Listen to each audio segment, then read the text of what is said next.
Meantime, the US Federal Reserve has put a pause on its series of interest rate rises, opting to hold at its current level for the month of June. The US cash rate has increased 10 times since March 2022 in an aggressive campaign to try to control rampant inflation.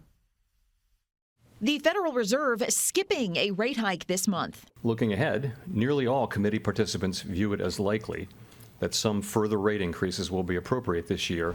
The Fed started increasing its benchmark rate in March 2022, making borrowing more expensive to try to curb spending and inflation. The strategy has been working slowly. Data released by the federal government Tuesday pointed to consumer price inflation easing for the 11th straight month in May.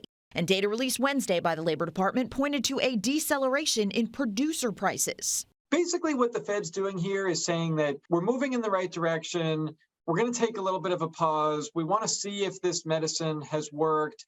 They're not saying their job is done. Consumer prices were up 4% year over year, according to the May report. That's twice the Fed's target rate of 2%. And some sectors remain sticky, like housing for both homeowners and renters, and the cost of services like travel and hospitality. Meanwhile, inflation has dented the savings many Americans built during pandemic lockdowns, and some have turned to credit cards and other borrowing. The interest rate pause won't provide too much relief. Those tend to be variable rates. So even a pause from the Fed means that your rates could be sticking at the highest that we've seen in a while. The Fed's benchmark rate is at its highest level in almost 16 years.